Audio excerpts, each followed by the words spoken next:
Muito boa noite, sejam bem-vindos à Linha Aberta. Já estamos para uma proposta de debate. Hoje queremos olhar para o assunto que tem estado a marcar a atualidade política nacional. Tem a ver com a proposta de descentralização que foi apresentada na última semana pelo chefe de Estado, Filipe Jacinto Nyusi, que já tem sido objeto de um amplo debate, até porque já deu entrada ao nível da Assembleia da República na última sexta-feira, conforme dito pelo próprio Presidente da República, a proposta de revisão da Constituição, contemplando expressamente este aspecto. Portanto, é uma proposta de revisão pontual da Constituição para acomodar a questão, para acomodar a questão da descentralização que foi acordada entre o Presidente Filipe Jacinto Nyusi e o líder da RENAMO, Afonso Dhlakama, no âmbito do diálogo político. Vamos tentar então olhar para este aspecto, com os nossos convidados. Esta descentralização assente essencialmente em três dimensões, tanto ao nível provincial, ao nível autárquico e ao nível distrital. Portanto, significa que passamos a ter entes do Estado ao nível de representação do poder local, portanto, que começavam anteriormente, se limitavam quase exclusivamente às autarquias, até agora no regime em vigor, passam então a abarcar províncias e distritos, portanto, como uma expressão do poder local.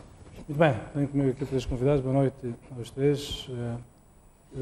Tontias Valá, Severo Nguan, Hilário Chacá. Com os três, então, que vamos tentar olhar para aquilo que são as ideias de fundo deste tipo de processo de descentralização que avança, acordado pelo Presidente da República e pelo líder da RENAMO, que avança agora para o Parlamento. Será então curioso perceber qual vai ser o papel do Parlamento relativamente a estes consensos que foram acordados. Muito bem, vou começar aí pelo Tontias Valá. Boa noite. Boa noite. O que é que lhe pareceu esta proposta que já está ao nível do Parlamento em forma de uma proposta de revisão pontual da Constituição? Boa noite a todos os telespectadores. Obrigado, STV, pelo convite e boa noite aos colegas do painel. Sim, em linhas introdutórias, eu penso que esta proposta responde àquilo que é um amplo debate que já vinha sendo de forma hesitante sobre a dinâmica política, o nosso modelo político, a própria dinâmica inerente à política e não só à própria democracia. O mais importante que eu tenho a reter nas notas introdutórias é que os grandes protagonistas desta proposta continuam a ser os protagonistas que, em tempos atrás, no passado recente, também desempenharam um papel determinante para o processo de democratização até a realização das primeiras eleições multipartidárias em Moçambique. Este é o elemento comum que trago no passado recente da introdução da democratização e para esta nova etapa que aparece como uma proposta de descentralização que, como todos nós sabemos, é fruto de um consenso entre dois grandes autores. Dois grandes autores que podemos olhar também dentro dos sistemas partidários, sobretudo das várias classificações que existem, olhando o sistema bipartidário. Dois partidos em que temos dois partidos com uma hegemonia política e que desfrutam a maioria do eleitorado, em que, pronto, pese embora exista outros partidos políticos, mas sempre esses dois é que pululam em torno da alternância do poder, no sentido mais de poder central. Sim. Doutor Nguan, queria a sua primeira leitura. Como deputado, já teve um acesso privilegiado a esta proposta de revisão da Constituição, que não fez mais do que acomodar, na verdade, tudo que foi a comunicação do Presidente da República, mas queria ver a sua comunicação. Bom, começaria por cumprimentar os telespectadores, cumprimentar os colegas do painel, dizer, bom, esta proposta, que sem dúvida nenhuma vai no sentido de querer resolver grandes dilemas que se colocam à nossa jovem democracia, mas que, numa primeira leitura, parece não conseguir, não é no sentido em que parece levantar mais questões que soluções. É verdade que agora estamos no momento já que as cabeças começam a arrefecer, se pode discutir a proposta de uma forma um pouco mais, digamos, equilibrada, mas mesmo assim, uma análise ao documento não deixa de levantar inquietações e que eu quero acreditar, que como ouvi dos dois proponentes, tanto o líder da RNAM como o presidente da República, mostraram que estes documentos têm que estar muito abertos a correções e perfeições. Se calhar a nossa esperança seja esta, de que, bom, como são documentos em que os próprios proponentes reconhecem que precisarão de aperfeiçoamentos, porque se não for aperfeiçoados, se os documentos serem aprovados como estão, levanta questões. Primeiro, nós estávamos a discutir na sociedade moçambicana que o chefe do Estado tem poderes a mais. Ora, nesta proposta, aumenta os poderes, basta dizer que ele já chega até a nomear os administradores distritais para, portanto, dissipar qualquer dúvida. A proposta é a nomeação dos administradores, é proposta do partido com maioria, feita pelo partido, portanto a nomeação é feita pelo ministro de tutela. Sim, mas a demissão é feita pelo chefe do Estado. Ele tem poderes de demitir. De demitir. Pois, não de nomear. Sim, estamos a dizer que ele tem... Não, ele é que nomeia. Portanto, o governador... Não, ele nomeia o governador, exatamente. Sim. Mas ele tem a capacidade de demitir... Todos eles. Os governadores e demitir os administradores, não é? Portanto, aumenta, reforça, de fato, os seus poderes. Mas a grande questão também que está a se levantar é que esta revisão vem tirar direitos adquiridos. Estamos a falar do direito que todos nós tínhamos de eleger diretamente o presidente de quem tinha responsabilidade ou terá responsabilidades numa autarquia, que penso que é um direito importante até para a boa governação, para responsabilizar as pessoas. Ora, este direito vai se perder com isso, mas mais do que isso também, isto mexe com a autonomia portanto, a autonomia das autarquias locais, e é aí, se calhar, que algumas vozes podem ter razão quando começam a discutir o próprio direito que a Assembleia, enquanto um órgão constituído, terá de se cingir de poderes constituintes, porque, repare, que as várias constituições falam sobre esta questão, até que ponto vai a revisão, até que ponto não pode ser feita. Tem, por exemplo, a Constituição indiana que é clara, que não há limites da revisão constitucional, portanto, baseando no direito de que nenhuma geração tem direito de impor aquilo que a outra geração tem que viver. Portanto, outorga o direito para que qualquer geração possa mudar as leis, mas a nossa não é assim. Portanto, a nossa tem limites materiais consagrados, penso que no artigo 292 da Constituição, e se nós olharmos a este artigo, diz na sua linha J que a revisão não pode pôr em causa a autonomia das autarquias locais. Mas nós encontramos, por exemplo, no artigo 270 de tutela administrativa, 272, portanto, num aditamento proposto para esta alteração, que diz no número 4 que as assembleias provinciais, distritais e autárquicas podem ser dissolvidas pelo governo. Ora, o governo não é um órgão eleito. Pois, mas há aí umas premissas, pode ler o resto? Sim, diz, as assembleias provinciais distritais podem ser dissolvidas pelo governo nos casos de abuso da sua autonomia. Ora, o que é abuso da autonomia e quem determina que é abuso? Porque assim que o Jeremias está aqui ao meu lado, eu posso determinar que isto é um abuso, que devia estar de pé. E, nesse sentido, estamos aqui perante uma ambiguidade e, sobretudo, a outorgar um poder a um órgão não eleito de dissolver outro eleito. Porque é preciso lembrar que esta questão que era tratada no artigo 277 da Constituição, no número 4, dizia apenas que a dissolução dos órgãos autárquicos ainda que resultante de eleições diretas, só pode ter lugar em consequência de ações ou omissões legais graves, previstas na lei e nos termos por eles estabelecidos.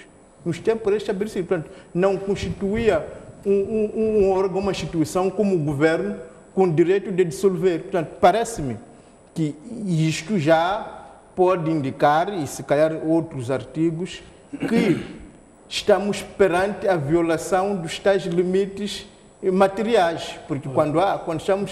Faça uma interpretação sistemática. O número 4, acho que não leu tudo. Não, mas posso ler todo. As Assembleias Provinciais Distritais, está a referir às Assembleias, sim, não é? As Assembleias Provinciais Distritais e Autárquicas podem ser dissolvidas pelo Governo, sim, nos casos de abuso da sua autonomia que possa conduzir à violação grave da Constituição e das leis, ou no caso de atuarem de forma que ameace gravemente o interesse geral do Estado, impossibilite o desenvolvimento local e perturbe a satisfação das necessidades provinciais e distritais, sendo que a lei define os demais pressupostos. Sim, por isso que estamos a dizer... Depois, o número 5 diz: o decreto de dissolução do Governo é sujeito à apreciação e deliberação do Conselho Constitucional. Portanto, é um conjunto de garantias que a própria lei estabelece para evitar arbitrariedades. Agora, não, se são suficientes ou não, isso é outra coisa. Não, nós esquecemos que no nosso constitucionalismo, no nosso país, quem tem maioria no governo tem maioria no Conselho Constitucional. Portanto, é preciso ter isto presente. Portanto, que quem tiver maioria no governo tem maioria no Conselho Constitucional. Portanto, estamos a falar das mesmas pessoas, do mesmo partido, que se entender, dizer que o Jeremias, por estar a conduzir este programa, está a fazer um abuso, digamos, grave, então pode expulsá-lo, pode resolver. Portanto, a inquietação é que ficava claro que, portanto, na Constituição, ficava claro que a revisão da Constituição tem limites. E um desses limites é não tocar, por exemplo, na autonomia das autarquias locais, que está na linha J do 292 da Constituição atual. Agora, este poder que já se dá a um órgão não eleito de dissolver outro eleito parece conflituar com este. Mas é preciso lembrar que se a Assembleia da República é um órgão constituído, tem como função garantir e defender a Constituição.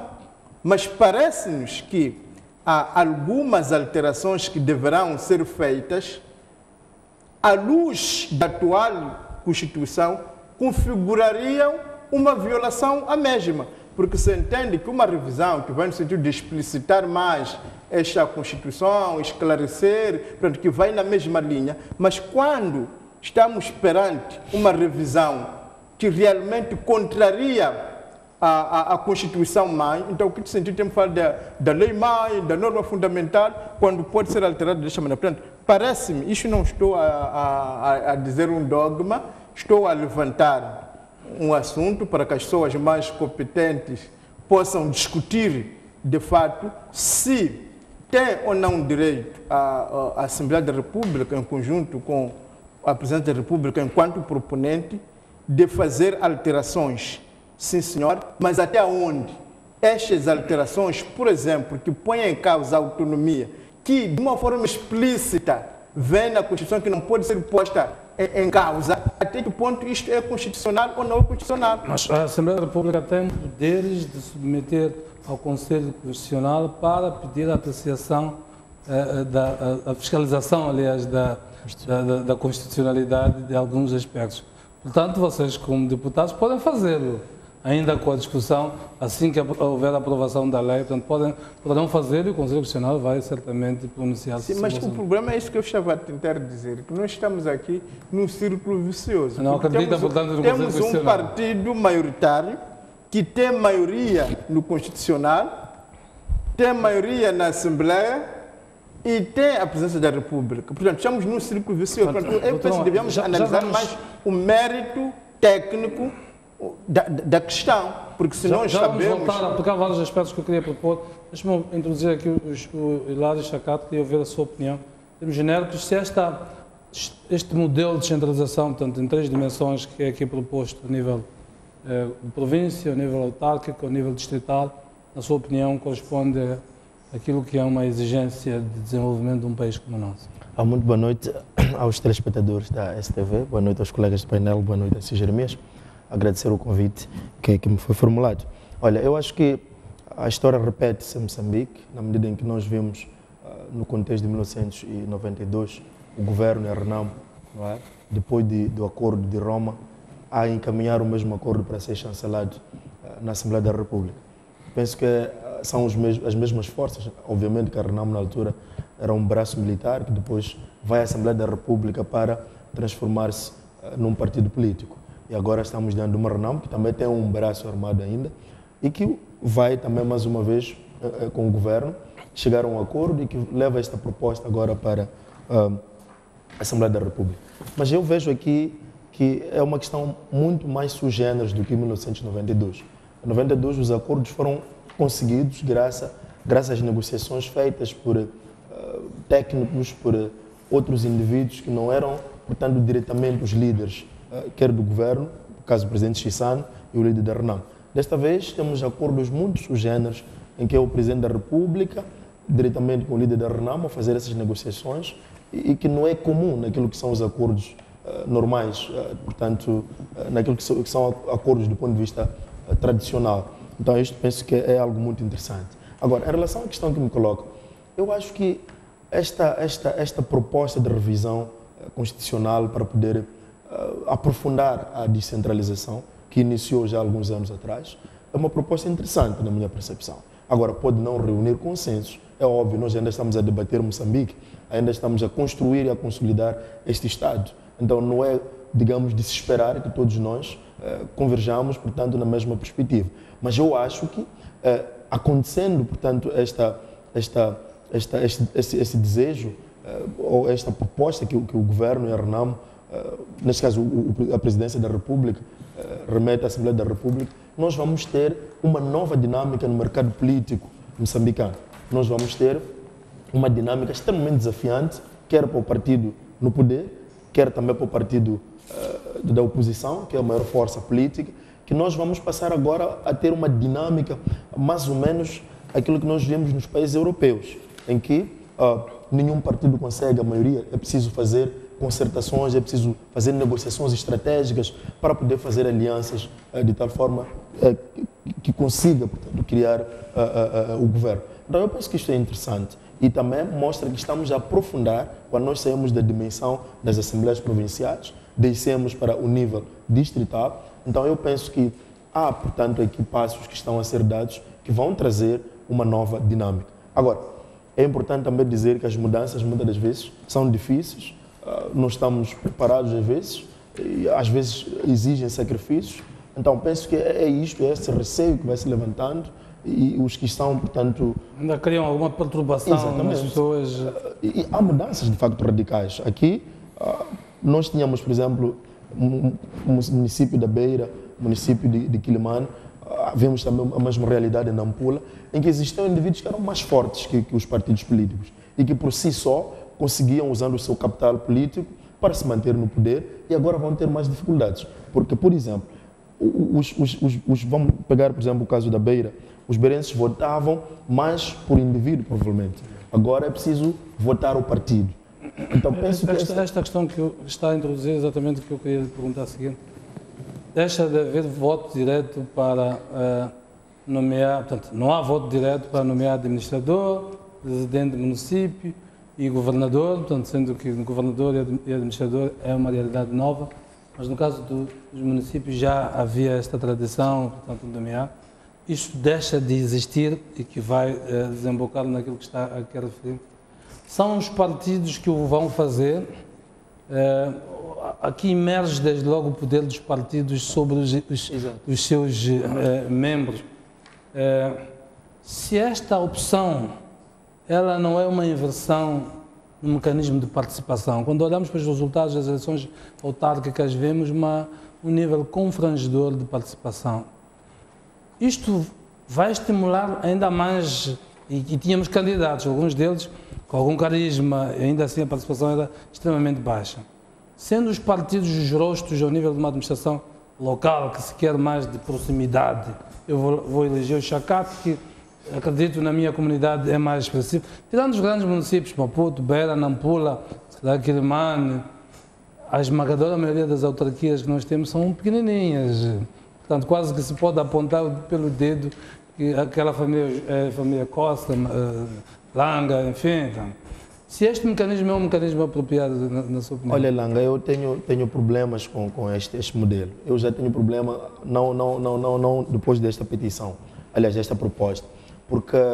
Mas é um modelo, não é? Se é o melhor, não sei. Mas eu sempre questionei, por exemplo, nós em Moçambique não votamos deputados, nós votamos listas. E isso leva-nos a uma dimensão em que os deputados, quando estão na Assembleia da República, acabam não respondendo diretamente, portanto, ao seu eleitorado. Vão respondendo às agendas partidárias. E daí que nós muitas vezes questionamos como é que uma decisão que do ponto de vista racional, não é preciso ser tão especialista em perceber como é que ela passou. Porque os deputados agiram em bloco para responder um interesse partidário, não um interesse, portanto, do seu eleitorado. Então, eu penso que é a mesma situação que nós estamos aqui a trazer, em que já não votamos no candidato, não é? Não votamos, não é um voto direto, estamos a votar no indivíduo que não conhecemos. Então, eu penso que isto, de facto, na minha percepção, é problemático, mas pronto, como eu dizia, é um modelo que está a tentar se introduzir, e o Jeremias bem levantava. A Assembleia da República ainda tem, portanto, espaço de manobra para questionar, para debater e ver se isso vale a pena para a nossa democracia ou não. Tiago, queria ouvir a sua opinião. Este modelo, o que é que lhe parece de eleição, de eleger partidos, os quais depois vão escolher entre os membros da Assembleia, obviamente, de acordo com a proposta aqui, um presidente, ou seja, se um partido A elegeu 25 membros para esta Assembleia, pode escolher qualquer um daqueles 25, que seja, digamos, da sua confiança, que pode não ser da confiança dos munícipes. Mas queria ouvir a sua opinião sobre isso. Em primeiro, é importante percebermos que esta abordagem salvaguarda aquilo que é essencial na democracia, a questão da participação e a representatividade. Pronto, o caminho vai ser através da eleição indireta, ou voto indireto. E isto tudo decorre de uma simples causa. Mesmo no atual figurino, nós ainda estamos num sistema partidário. O que acontece agora é que, com este mais protagonismo dos partidos, parece que reforçou-se mais o sistema partidário. Mas não, dentro dos sistemas partidários nós encontramos duas classes. Em a classe temos um sistema partidário que é competitivo e um sistema partidário não competitivo. Eu penso que no nosso caso, de momento, adequa-se a um sistema partidário não competitivo. Dentro desse sistema também há uma outra subclassificação. Encontramos ali, por exemplo, um partido único, um partido hegemônico, partidos predominantes, bipartidos, e multipartidarismo limitado, multipartidarismo extremado, multipartidarismo atomizado. Então, é aqui onde nós temos que localizar a nossa posição. Nós, Moçambique, neste momento, estamos num sistema bipartidário. Mas que eu lhe pergunto se ganhamos com este modelo que está a ser proposto ou um modelo de eleição direta, por exemplo, na sua opinião? É apenas uma opinião que vai ajudar até nos debates a nível do Parlamento. Neste modelo, lança mais desafios para os partidos na própria seu desempenho eleitoral e também na própria sua posicionamento e competitividade. Obviamente que dentro... Mas já estou a referir do ponto de vista do cidadão eleitor, que é o objetivo único dos partidos.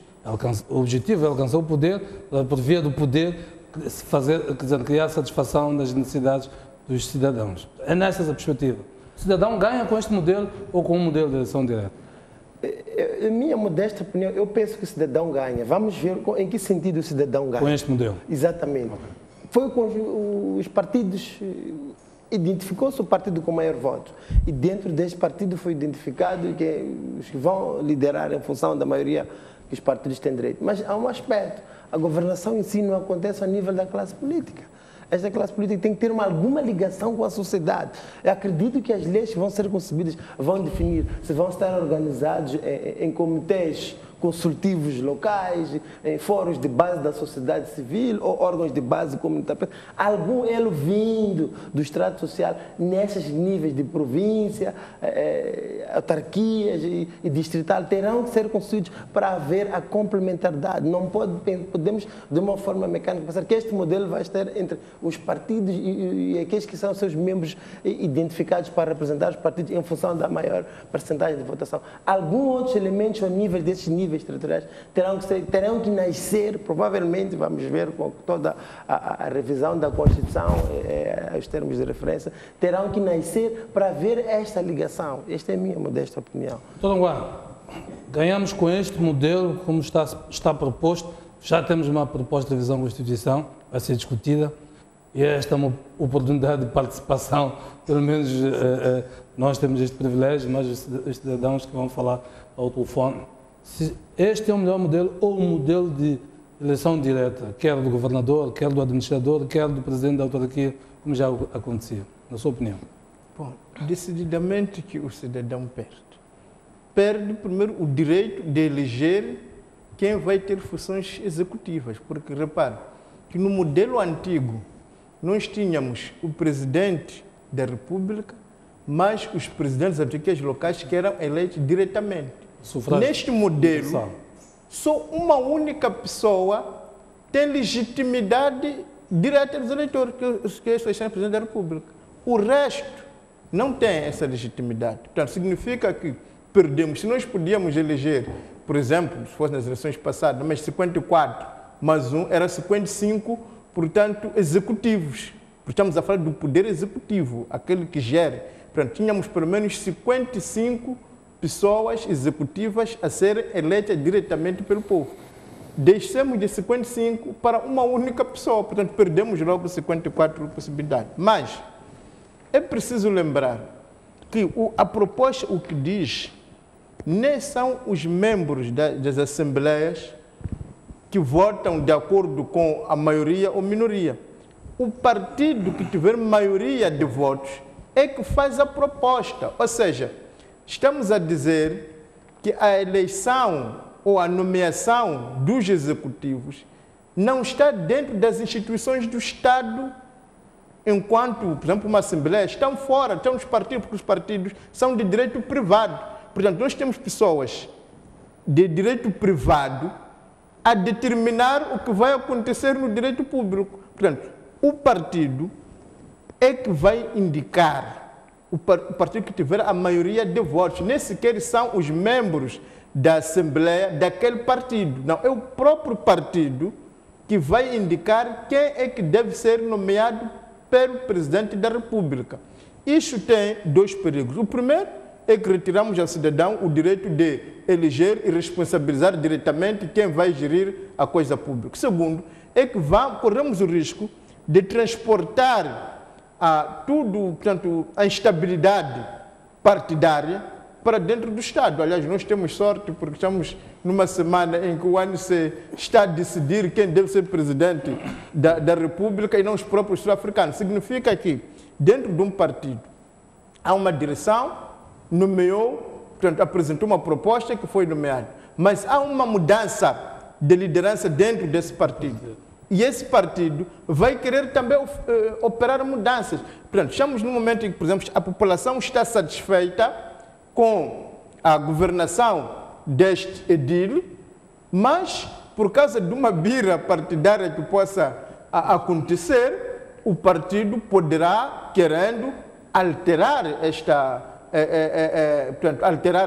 este edil. Portanto, isso é grave, de fato, para a forma como são conduzidos os nossos destinos. E ainda é preciso acrescentar que estes mesmos edis podem ser, portanto, quando estamos a falar a nível provincial e distrital, podem ser demitidos pela iniciativa do Presidente da República, nem sequer não é da iniciativa já do partido que o nomeou. Portanto, nós estamos a entrar numa situação em que teremos muita instabilidade governativa e é preciso também lembrar que um partido pode ter uma maioria de votos, mas não ter a maioria na Assembleia.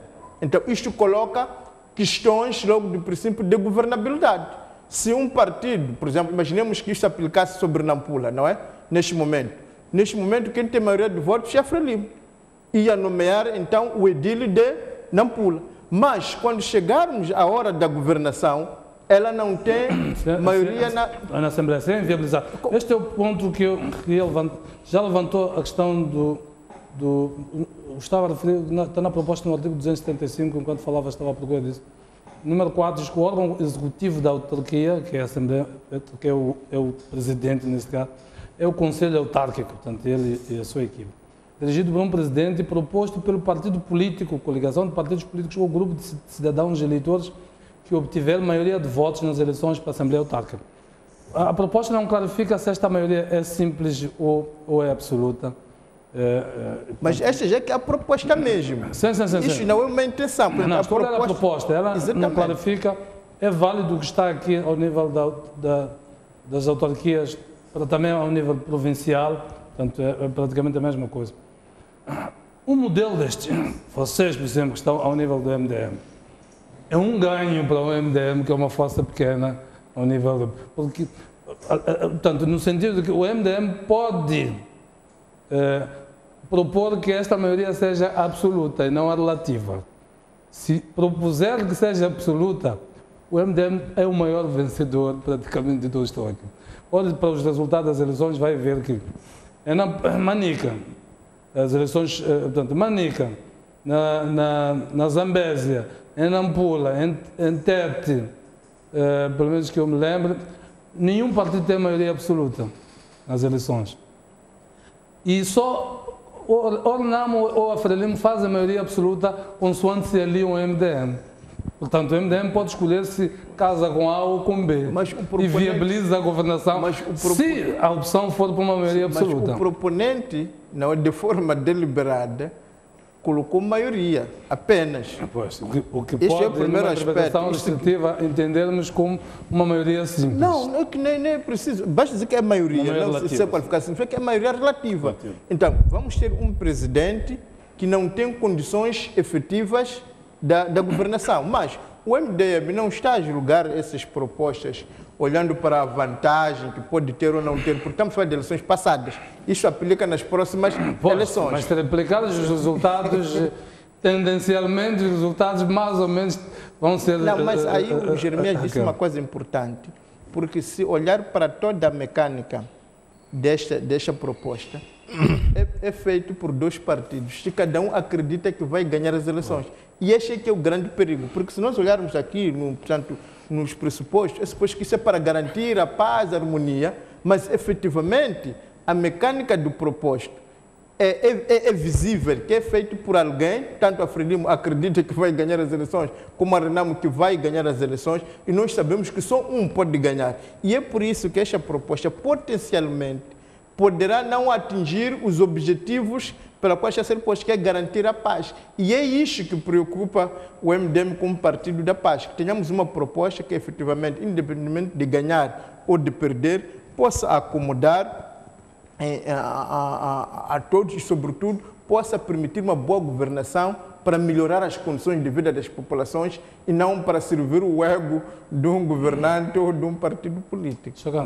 Queria refletir-se nesta dimensão. Proposta a falar de uma maioria, podemos nós, numa interpretação literária, entender que é uma maioria relativa.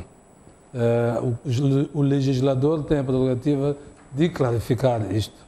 E o Dr. Onguana tem a felicidade de ser deputado. E quando se faz um pacote legislativo, obviamente há uma luta de interesses. Evidentemente que a Frelimo não interessará, num primeiro momento, que isto seja uma maioria relativa, mas que também tem um contrapeso, que é aquilo que o Dr. Onguana dizia, uma maioria relativa pode conduzir a uma ingovernabilidade. Eu vou mostrar aqui com alguns dos resultados das eleições de 2014, que mostram um cenário daquelas eleições agora, teremos províncias que seriam ingovernáveis, portanto, ou seja, um governador, mas que não teria a maioria ao nível da Assembleia Municipal. E, se se considerar a maioria relativa. Eu pergunto-lhe, perante este cenário, se concorda que seja uma maioria relativa, uma maioria absoluta, qual é o cenário? Olha, e o peso que os pequenos partidos, se isto for para uma maioria absoluta, que se funcionam como os partidos charneiras fazem as ligações. Olhamos para Portugal, a geringonça portuguesa foi feita pelos pequenos partidos que conseguiram chegar a viabilizar uma governação que em circunstâncias normais nunca conseguiriam. Eu já tinha chamado isso na minha primeira intervenção. Se for de facto a maioria simples, nós estamos numa situação que na minha percepção é preocupante, porque vamos continuar com um sistema político bipolarizado. Dos grandes. Exatamente, que apenas aqueles que ganham, claramente na Nampula teríamos tido já o vencedor, não é? Que seria, portanto, o candidato da Frelimo. E se for essa situação, os partidos muito pequenos, sem uma expressão muito mais notória, vão sumir do mapa político e não vão... Só para consubstanciar o que está a dizer, olhamos para Nampula, o MDM tem 6,93, não sei se esses são os resultados oficiais. 10, Nampula 10, nessas intercalares. A RENAM está com 44,27, a Frelimo está com... 40. É 40? Sim, a Frelimo é 44, a RENAM tem 40. Poxa, então, a RENAM 40... A Frelimo 44, a Frelimo 44. O MDM 10. Epá, nenhum dos partidos tem maioria absoluta. Em circunstâncias normais, se a Frelimo com 44 fizesse governo, qualquer proposta não passaria ao nível da Assembleia Municipal, Assembleia Provincial. Municipal, nesse caso. Para viabilizar, teria de se aliar, quer a RENAM, quer a Frelimo, ao MDM. Tinham que namorar o MDM. Exato. Ou seja, o partido verdadeiramente que seria o partido-chave naquilo é o partido pequeno, o mais pequeno de todos os três. Que é esta vitalidade da democracia, que é um dos aspectos então, que eu estava à espera que os pequenos partidos capitalizassem isto e não diabolizassem. Não, mas é que a proposta não diz isso. A proposta diz claramente. Sim, mas isto é uma proposta. Quando eu iniciei... Então, quem tem um ganho vai lá e diz, põe uma proposta a dizer aquilo. Quando eu iniciei... Porque isto foi feito exatamente para impedir que haja esta participação. Sim, mas o MDM pode sempre jogar com o trunfo, o argumento da ingovernabilidade. E tem elementos suficientes para eu quero acreditar que esta ideia de que é ingovernável nesta situação, nós não somos uns gurus que estamos a descobrir o proponente enquanto governante, não é? E o outro proponente, enquanto um partido de oposição já aluno, eles já sabem disso. Mas é que mesmo sabendo que esta proposta está evade de ingovernabilidade, continua a fazê-lo. E é isto que é dramático, é isto que é difícil perceber. Se todos conseguimos ver que não, esta proposta não é viável, mas dois que nós consideramos grandes partidos o fazem, o que é que querem atingir e aonde querem levar o país? Esta é a questão. Isto é a luta política. Quando iniciei a minha intervenção, eu disse, se de facto esta proposta leva-nos a uma dimensão em que a maioria, portanto, não é absoluta, nós vamos ter um mercado político moçambicano muito concorrencial. Um mercado político que a sua dinâmica vai mudar. O que eu queria, na verdade, tentar interpretar, aliás, trazer aqui, era esta ideia de que se nós estamos a referir-nos a uma maioria, digamos, relativa, nós vamos ter uma democracia mais vibrante em Moçambique. Mais ou menos nessa dimensão que Jeremias traz. Porque nenhum partido, não é, vai se achar um partido tão forte sem precisar dos outros partidos pequenos. Então, os pequenos partidos, as coligações vão passar a fazer parte da dinâmica política moçambicana. Agora, se é este o espírito dos proponentes da lei, de facto, querem nos induzir a uma situação de democracia. Mas se o espírito dos proponentes da lei é olhar, portanto, na perspectiva de uma maioria relativa, a ideia mesmo é afastar os pequenos, é afastar, como eu dizia inicialmente, esses indivíduos que têm por si só um capital político muito elevado, os carismáticos, e garantir que apenas os dois grandes partidos consigam governar os partidos, aliás, o Moçambique em todos os níveis, quer a nível, portanto, central, quer a nível das assembleias provinciais, quer a nível, portanto, distrital. Eu queria trazer uma outra dimensão para discutir. Esta vai dar muito pano para manga, certamente, em termos de discussão, porque definir se é uma maioria relativa ou absoluta é fundamental para o próximo, para a governabilidade, portanto, e para estabelecer um modelo ou competitivo ou um modelo, vamos lá, polarizado, como temos vindo a ter até agora. Portanto, e acho que é esta guerra política que tem de ser travada ao nível da Assembleia da República. Mas eu queria olhar para outra dimensão que tem a ver com a governação descentralizada. Portanto, ela é importante numa dimensão política, mas também numa dimensão de recursos. Esta proposta, portanto, fala sempre numa dimensão política, nunca numa dimensão de recursos. Se uma descentralização nos moldes atuais, se não for acompanhada de uma descentralização do ponto de vista financeiro, de alocação de recursos, como é que vocês olham para a vitalidade da própria governação? Mas você... Eu penso que todo o pacote, quando chegar em sede de debate, vai trazer mais algumas nuances que a gente não temos aqui. Um dos casos é este, como é que vai ser a questão da repartição dos acessos de recursos sobre esses territórios que vão ser descentralizados. Pronto, nós sabemos que a descentralização é transferência de competências, recursos humanos, materiais e financeiros. Eu parto deste princípio. Descentralizar é exatamente isso. Dessa descentralização, que este processo também vai ser acompanhado, porque não faz sentido nenhum termos lá pendurados vários níveis descentralizados, a classe política, as salas, as assembleias provinciais, autárquicas e distritais constituídas e sem os recursos, né? Eu penso que dentro há de haver alguma lógica de ter que haver recursos. Agora, o que temos agora é a expectativa como é que vai ser.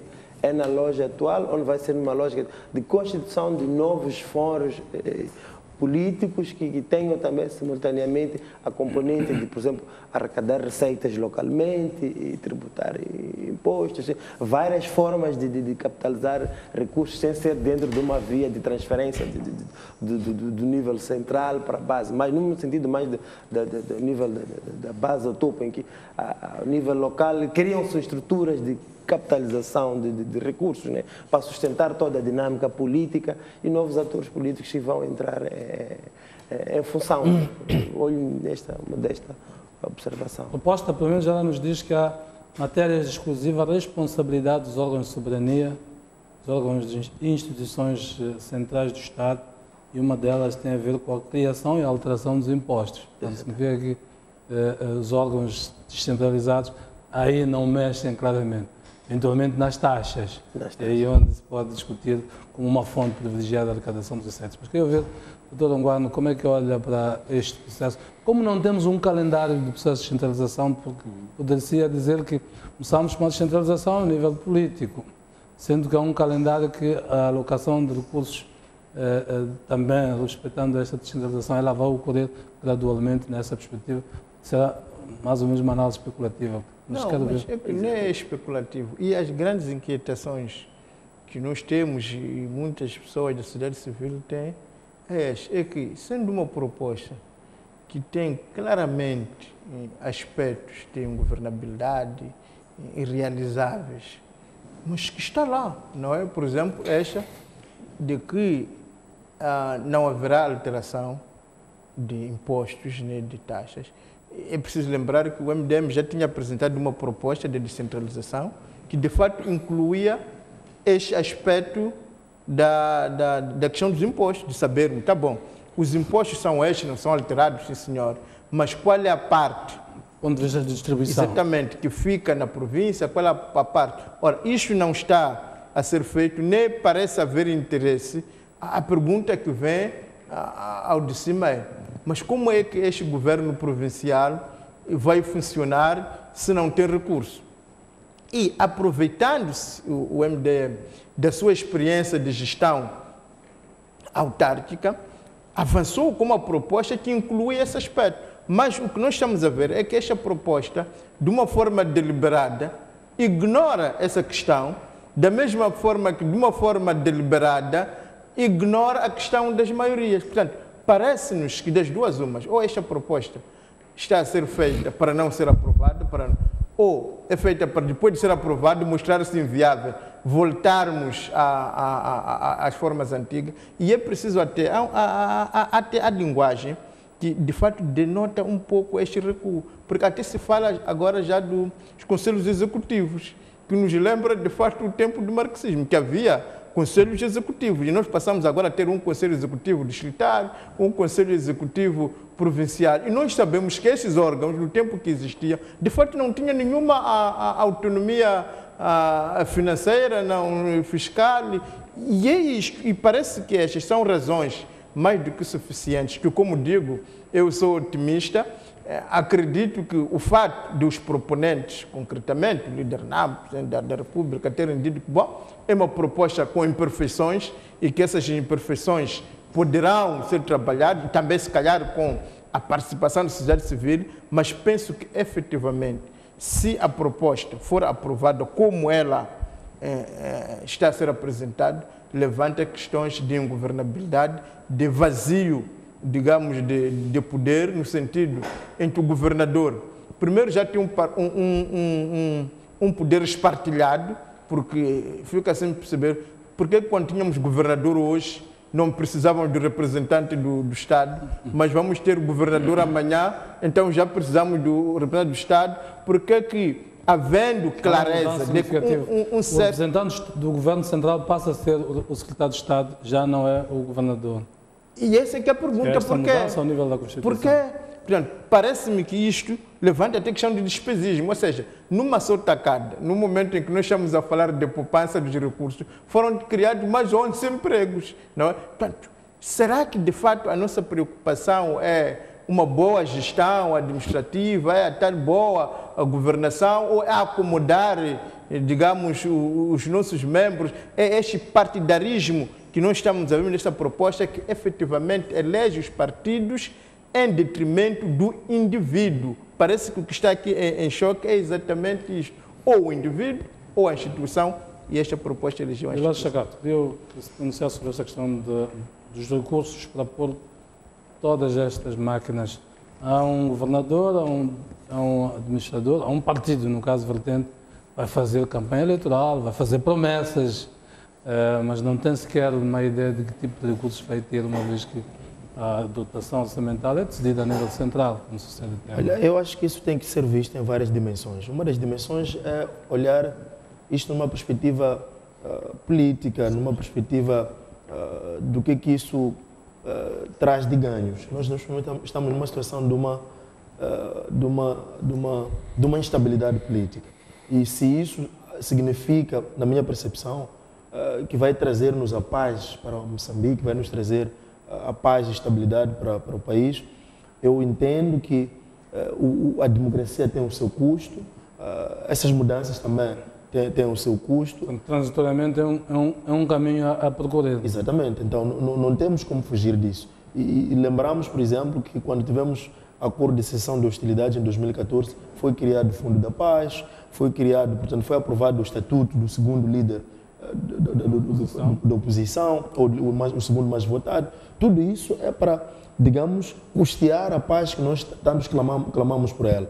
Então eu entendo que não há sombra de dúvida que houve aqui um acordo de cavalheiros entre os dois grandes negociadores, que são os tradicionais, não é, desde os anos idos, e que esses negociadores querem aqui, portanto, encontrar uma forma de acomodar os seus interesses. Se isso significa que vai nos trazer uma paz definitiva, vai nos trazer estabilidade, que seja em nome dos interesses supremos, e neste momento o nosso interesse supremo como moçambicano é conseguirmos a paz. Quer a gente goste disso ou não, a verdade é que esses dois, o governo e a RENAM, são os dois grandes atores que nos têm colocado ou numa situação da paz ou numa situação, portanto, de instabilidade.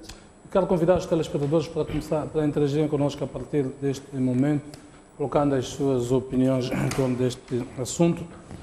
Como disseram os dois líderes, quer o Presidente da República, Filipe Nyusi, quer o líder da RENAM, Afonso Dhlakama, foi o melhor entendimento possível. Estão conscientes de que não é uma proposta perfeita e acreditam que ela pode ser melhorada gradualmente com o tempo. Foi o que mais ou menos, não é assim textualmente que estou a citá-los, mas tentarão transmitir. Isso significa que há um campo amplo de se melhorar e quando nós promovemos este debate é justamente para ajudar a contribuir, a refletir sobre aquilo que se calhar duas pessoas já quentes no processo negocial e sob pressão podem não ter visto neste processo. e acreditamos que a Assembleia da República também vai fazer este caminho, este tipo de papel. Mas já tem indicação de que o senhor Gabriel Fundis tem ali. Boa noite. Boa noite. Nosso painel. Pensei, boa noite. Vou pedir, estamos com um som muito baixo no nível do estúdio. A minha preocupação por essa proposta na Assembleia da República muito alterada uma coisa. Aqui, o município não tem direito de votar, não será muito direito. A Assembleia da República tem que tirar porque pode aprovar que, mas ao andar do tempo, vai criar um problema. Você sabe que os nossos filhos, a maior parte deles, habitam do dono. Já não tirei, estão em dinheiro, há que haver luta depois de nós aprovar aquilo ali. O andar do tempo vai criar problema. Estava dando oportunidade também de bonito aprovar a eleger esse direito de voto da parte dos presidentes. Outro ponto que estou a ver é que na nossa República de Moçambique, não há sociedade civil. A nossa sociedade civil está de certo. Não é como os outros países, há modelos que vão criar, que estão ali para criar. O modelo moçambicano não existe em outros países. Vai ser modelo moçambicano. Agora, deixar o espaço para os outros, porque falar na televisão é dinheiro. Obrigado. Muito obrigado, Sr. Gabriel Fundis, pela sua participação. Mantemos então a linha aberta para ouvir outras contribuições. Já vamos mais ou menos a uma semana que esta proposta foi formalmente apresentada pelo Presidente da República.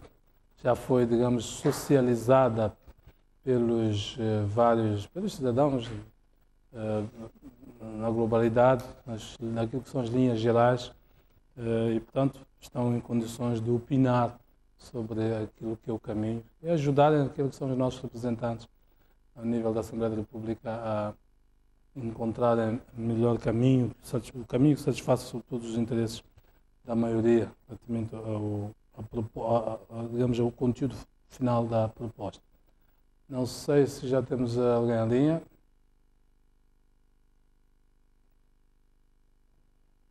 Não temos ninguém, é isso? Bom, tem indicação. César? Falamos a partir do Boze. Boa noite. Boze, só fala. Boa noite. Boa noite. Boa noite, por favor. O painel aí, no debate. Bom, eu estava a ligar simplesmente para encorajar o acordo que foi alcançado entre o Presidente da República, o líder da Renamo, visando exatamente consolidar aquilo que é a nossa paz.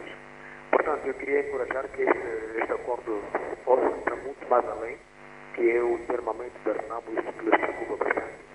Porque só o acordo em si, sem termos outra parte, que é o desarmamento, isso ainda vai continuar uma preocupação, porque saibam que tudo isto está a acontecer exatamente por causa das armas que existem ainda com a Renamo, por causa de todo o vulco-vulco que mexeu com o país, que fez o país em algum momento não circular rumo a Maputo bem, mas tudo isso por causa das armas. Então, esse acordo deve ser complementado exatamente com o desarmamento da Renamo. Parabéns, Presidente. E muito obrigado. Muito obrigado pela sua participação. Ligou-nos a partir lá do Boze, na província de Sofala. Encorajando então os dois líderes. Importa referir que então este é o primeiro dos dois grandes pontos que estão em cima da mesa. Portanto, já há um acordo relativamente ao protocolo de descentralização, que era uma das principais exigências do líder da NAM. Mas já também o segundo ponto. Senhor Manuel, fala-nos a partir da Macinga, é isso, não é? Sim. Faça favor, Senhor Manuel. Sim. Pensei que era da STV. Sim, pode falar, estamos a ouvi-lo já. Sim, senhor. Senhor Manuel. Sim, estou a ouvir. Pode falar, por favor. Sim, eu gostaria de encorajar os dois. Sim. Eu gostaria de encorajar os dois presidentes. É certo? É tudo. Bom, perdemos o Sr. Manuel. As duas ligações tinham algum problema a nível de som, estas últimas duas. Eu sou a nossa equipa para averiguar se é um problema nosso ou dos próprios telespectadores. Mas mantemos então as linhas abertas. Como eu dizia, estes são 2 pontos, este foi o primeiro. Vamos a Manica agora, encontro o Sr. Gervásio. Boa noite. Muito boa noite, obrigado. Boa noite, faz favor. Primeiro, saudar os acordos alcançados da distribuição entre o Presidente da República e o Presidente da Renamo. Os partidos, ultimamente, nesses últimos anos, tendem a serem tribais.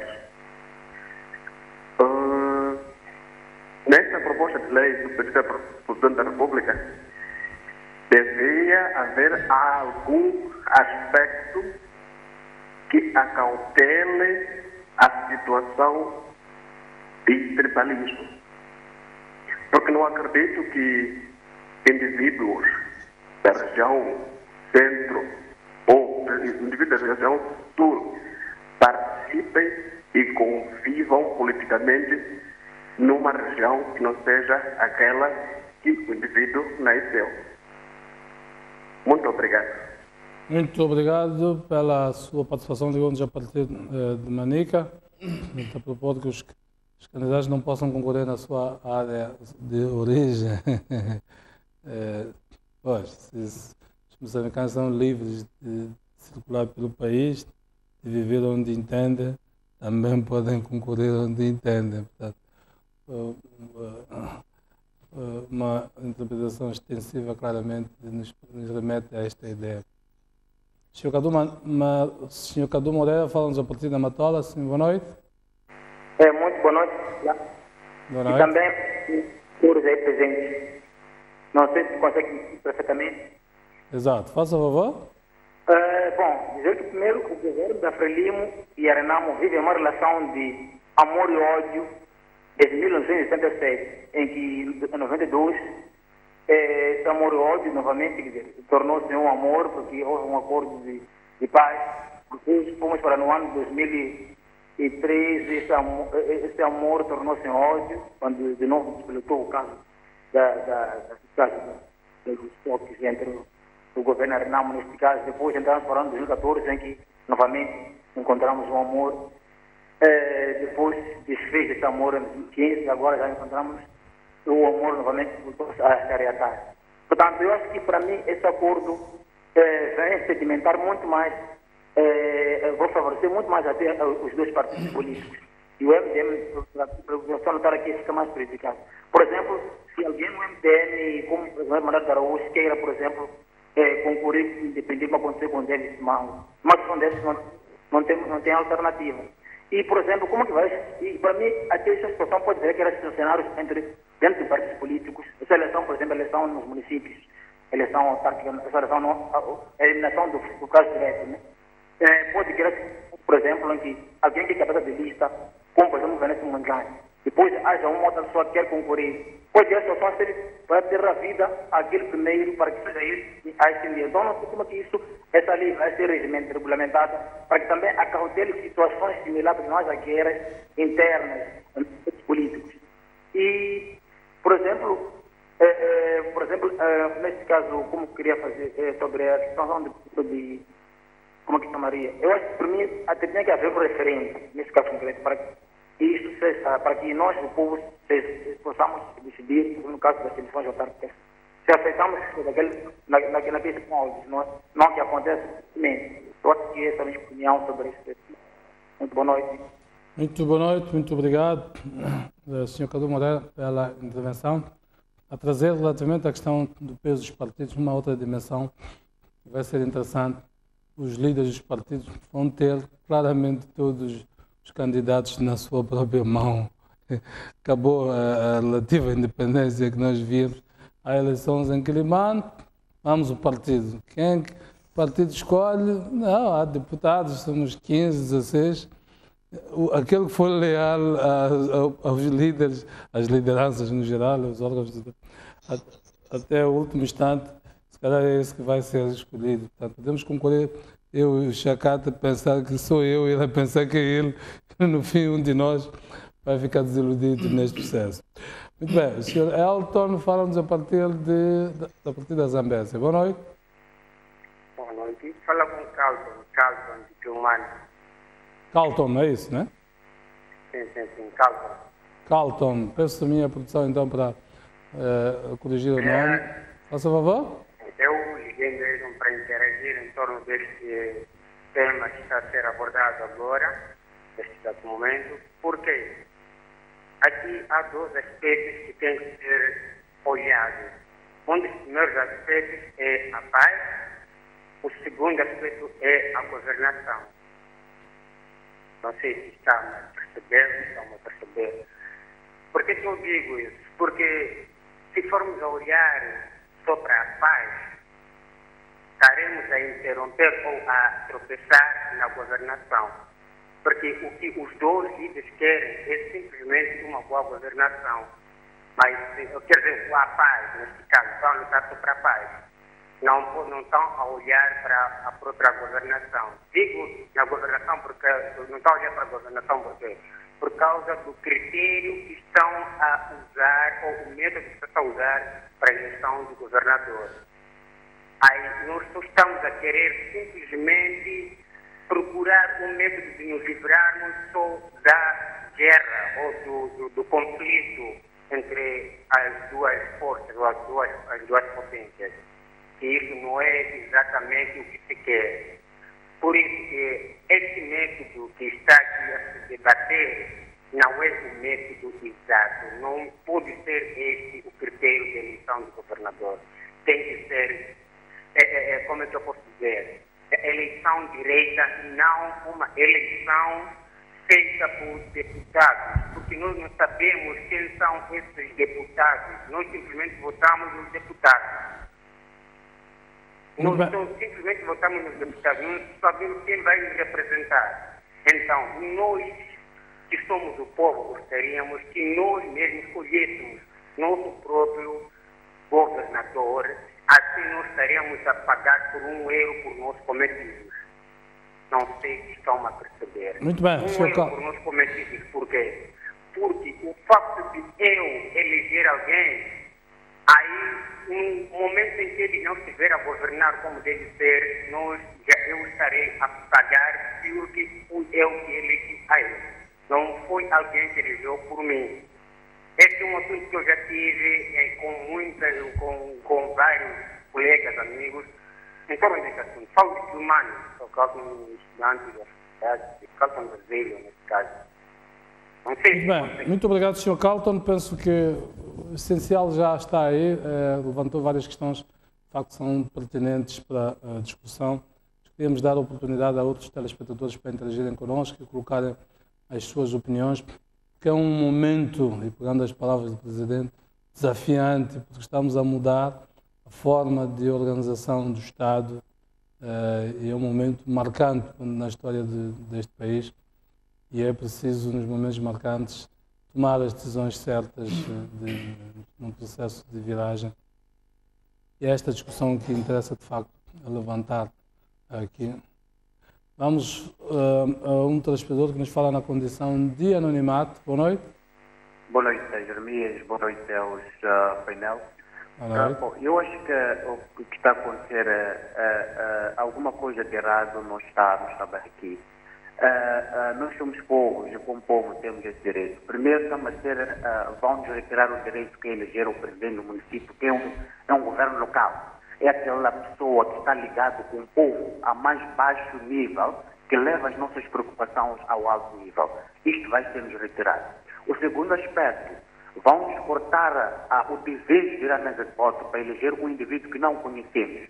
Talvez um indivíduo que foi julgado por corrupção, é um indivíduo que já foi julgado por vários crimes, vamos votar num partido e depois este partido vai nos levar um indivíduo que mal conhecemos a cara do indivíduo, mal conhecemos o histórico deste indivíduo, vão lhe colocar. E nós, como povo, não teremos como retirar este indivíduo, por mais que seja um indivíduo que foi julgado numa outra província por corrupção ou por vários outros crimes. Então, eu acho que há um erro aqui que está a ser cometido, tem que se pensar no povo e não se pensar em benefícios individuais ou de certos grupos.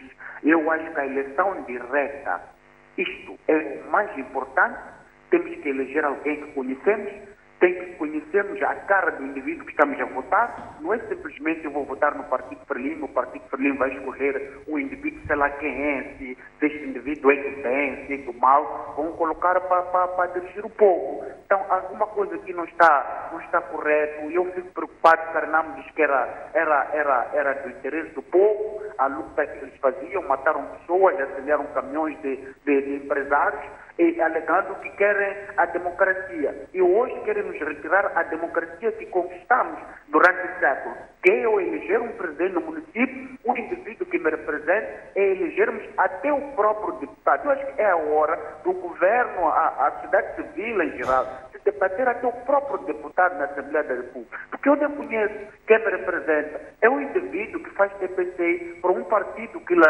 indicou. Caso não o faça no parlamento, esse deputado corre risco de amanhã não lhe ver mais na Assembleia porque simplesmente não fez aquilo que eu desejo do partido. Então é a hora, a partir do próprio deputado, a partir do próprio governador, a partir do presidente do município, que sejam por voto direto, que seja o desejo do povo, não o desejo de alguns partidos. Muito bem, muito obrigado pela sua intervenção, muito entusiástica, de facto, mostrar a preocupação.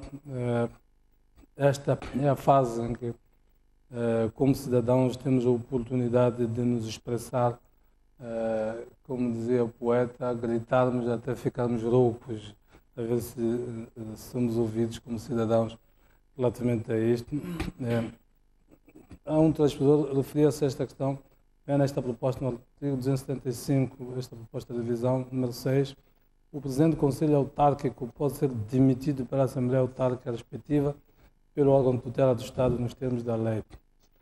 E olhamos aquilo que está a acontecer, de facto, na África do Sul e vemos um modelo atual, portanto, o poder está nos partidos que dispõem livremente sobre os presidentes, portanto, sobre os administradores, os presidentes dos municípios e os governadores, podendo tirá-los dali quando entenderem que, portanto, não estão a governar de acordo com os seus pressupostos.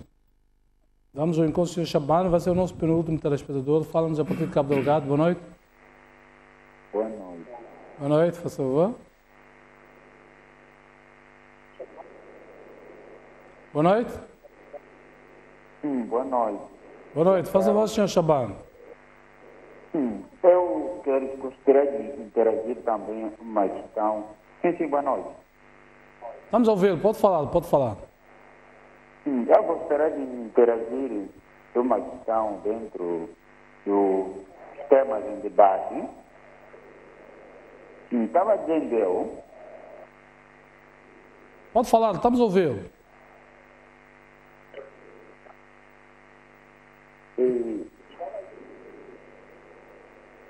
Não sei se o Sr. Chabano nos ouve, mas acho que estamos com dificuldades.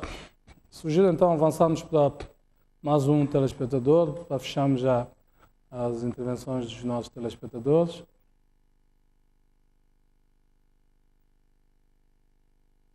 Se o Sr. Chabano estiver a ouvir, pode insistir. Temos alguém já? Vamos à beira ao encontro da Sra. Paula, a primeira senhora que nos liga esta noite. Boa noite. Boa noite. Boa noite, faz favor, Sra. Paula. Sim, eu estou a assistir o programa. Esta lei, ou proposta de lei que está sendo proposta pelos dois partidos, nos tira o direito de votar o presidente do município e de lamentar. Depois, também gostaríamos que na cabeça de lista ou viessem os candidatos a quem nós vamos votar. Então, só votarmos sem conhecer a quem estamos a votar, isso seria injusto para nós. Então, gostaríamos que a Assembleia da República, nesta revisão, a proposta colocada, tentasse debater, porque o povo está a lamentar bastante. Eu falo aqui de Mucuba, o povo está a lamentar a proposta que está sendo colocada, e é de lamentar. Então, a minha modesta opinião é esta. Obrigada. Muito obrigado pela sua participação, Sra. Paula. Foi nossa última telespectadora, felizmente uma senhora, a levantar também alguns destes aspectos. Vou pedir então comentários vossos, pegando nisto. As pessoas têm estado a reclamar sobre, por causa da limitação na eleição do presidente do município, mas já o administrador do distrito está esse ainda mais próximo dos cidadãos. Quando vemos as presidências abertas, primeiro o presidente Kabuza, e agora estas o presidente Nyusi tem feito, temos ouvido muitas reclamações dos cidadãos à volta do comportamento dos administradores ao nível dos distritos. O que pressupõe que, eu lembro um episódio do presidente Nyusi, estava num distrito cujo nome já não me recordo, estavam todos a reclamar. E o presidente dizia, vamos dar uma segunda oportunidade ao administrador. Quer dizer, ocorreu-me isto, se as pessoas tiverem a prerrogativa de escolher o seu e não por via de um partido, seria uma coisa interessante ao nível da democracia. Ocorreu-me isto por causa desse episódio com o presidente. Mas queria só ver notas finais relativamente a este debate que está ainda no começo e oxalá que terá que se definir nos próximos tempos, porque estas regras já vão entrar em vigor já nas eleições deste ano, de acordo com aquilo que está definido. Olha, eu acho que, mais uma vez, essa proposta tem um grande mérito de termos tido a coragem de continuar a aprofundarmos o nosso processo de descentralização. Mas como vimos a tônica dos telespectadores, a tônica comum é que os telespectadores acham que a retirada, não é, da ideia de eleição direta, não é, sufrágio universal direto, é um grande problema. E ali, nesse aspecto, eu penso que nós estamos a regredir muito, porque as pessoas vão eleger partido político, não vão eleger o indivíduo. Não vão, portanto, eleger a pessoa que eles sentem, de facto, que vai resolver os seus problemas, pessoas que sentem, as pessoas que representam os seus interesses. E isso vai nos remeter a uma situação muito dramática. Nós temos vindo a reclamar a abstenção, dizia eu, dos eleitores. E a última eleição intercalar em Nampula mostrou que só apenas 25% dos eleitores foram votar. Numa situação dessa em que as pessoas não sabem a quem vão votar MDM, vão votar um grupo, portanto, de indivíduos, vão votar a Renamo, vão votar a Frelimo, as pessoas não vão ir votar. Nós vamos ter uma situação, portanto, de legitimação dos nossos dirigentes extremamente questionável, extremamente problemática. Então, eu penso que essa proposta, os deputados devem debater de uma forma muito mais profunda, tendo em conta esses aspectos. Mais uma vez, eu queria encorajar, portanto, ou seja, parabenizar os dois intervenientes neste processo, que é o Presidente da República e o próprio líder da Renamo, por terem conseguido chegar a esta fase, esperando, portanto, que a ideia de desarmamento também possa avançar rapidamente para que possamos conseguir termos um desfecho desta problemática toda que temos estado a ver nos últimos anos. Doutor Anguano, bom, notas é que pode deixar sobre isso? Uma das grandes notas é essa que está a ser referida, que tem a ver realmente com a retirada de um direito.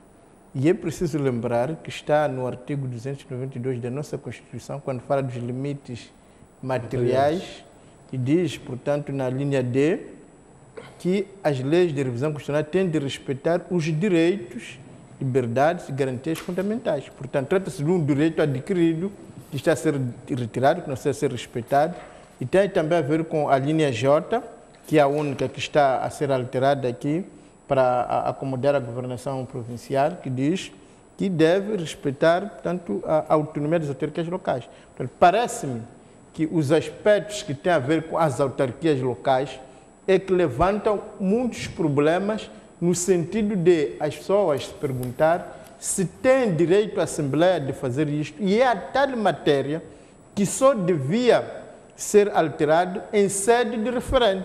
E é preciso lembrar que o MDM já depositou na Assembleia da República há mais de um ano uma proposta da lei orgânica do referendo, e que a ser aprovado ia resolver estas questões. Portanto, é preciso reconhecer que, de fato, o MDM, de uma forma quase que profética, parece que previu que haveria de haver este impasse e que só podia ser resolvido por referendo.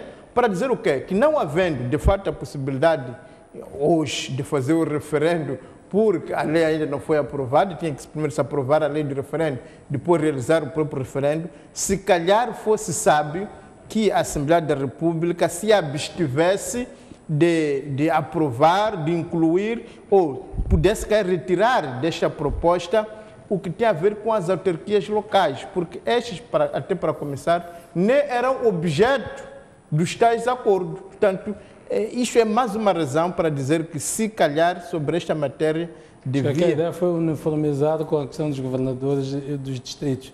Vamos lá aproveitar para, uma vez, esta leva... Sim, só que o outro caso era um direito adquirido e não se pode, e aqui está nos limites materiais, que um direito não se pode, de fato, que uma revisão que vá contra os direitos é inconstitucional, e como tal não tem a Assembleia poder de fazer, porque está a ir para além das suas atribuições como um poder constituído e não um poder constituinte.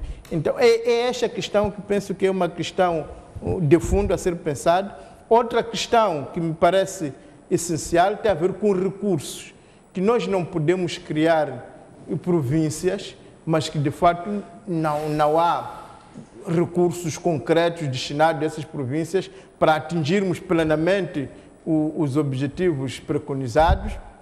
E a terceira questão é que esta revisão a ser feita tem de fato de criar condições de governabilidade.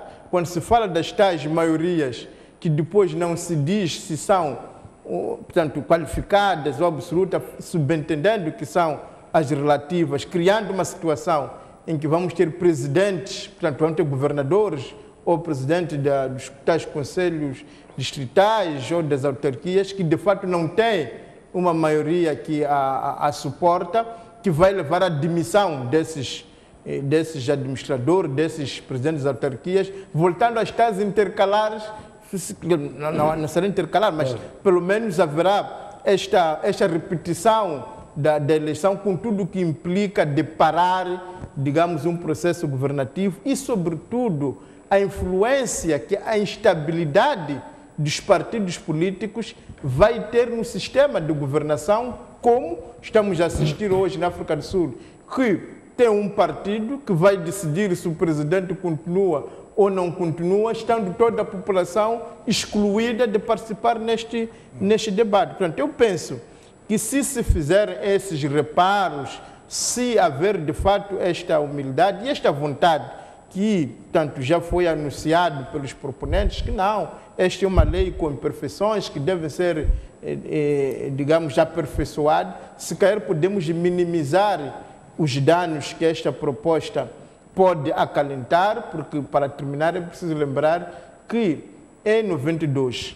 também se aprovaram coisas que sabiam que não eram execuíveis numa decade para conseguirmos a paz, e passados 20 anos viu-se que não conseguimos paz. Portanto, para conseguirmos a paz, temos de trabalhar com leis corretas, temos de trabalhar com boa vontade, temos de trabalhar com a razoabilidade, pensando que por vias expedientes e irracionais podemos conseguir a paz. Eu penso que é ilusório.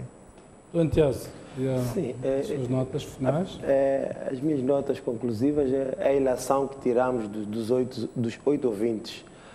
Comungo que esta proposta de descentralização é pertinente, despoleta o debate da democracia, da questão da representatividade, da participação. Isto já é um bom sinal e, sobretudo, de que pretende a paz. Saudaram os dois líderes.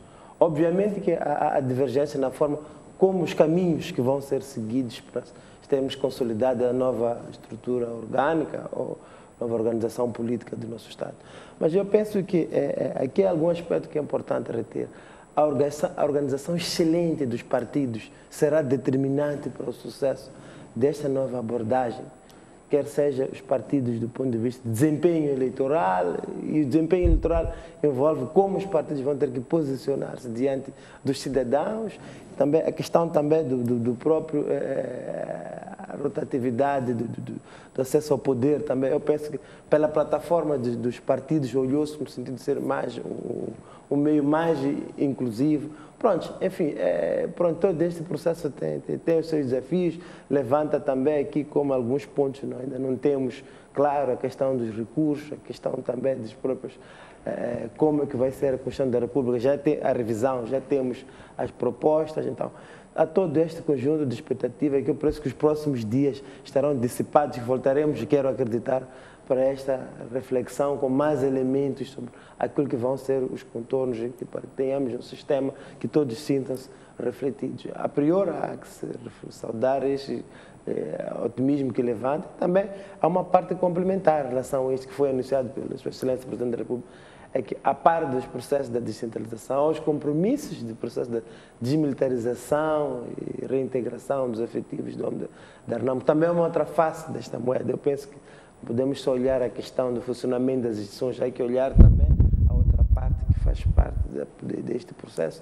E, por último, tem que, pronto, a questão dos cidadãos identificarem-se com este processo, que também vai as próprias organizações da sociedade civil, né, terem que se identificar de algumas ideias. E só para citar aqui no número 2, Sua Excelência Presidente dizia que a dinâmica aconselha-nos que em cada momento avaliemos o ritmo da descentralização e o seu formato corresponde aos estágios da nossa realidade e os interesses do povo. Fim de citação. Eu penso que esta citação encaixa-se com aquilo que foram os telefonemas que aqui ouvimos. Obrigado. Bem, quero agradecer a vossa presença aqui neste debate. Penso que estas discussões amplificadas, naturalmente, ajudarão melhor os nossos deputados a clarificar aquilo que é o interesse de facto dos cidadãos, aquilo que é a visão dos cidadãos. Apesar da representação dos 250 cidadãos que estão ali na Assembleia da República, elas não entram na cabeça de milhões de pessoas e fazer-lhes as vontades. Vamos nós continuar a acompanhar este interessante debate sobre uma das fases mais excitantes da nossa democracia. Foi um prazer ter-vos aí desse lado. Temos linha aberta, voltamos a encontrar-nos aqui neste espaço na próxima terça-feira. Boa noite.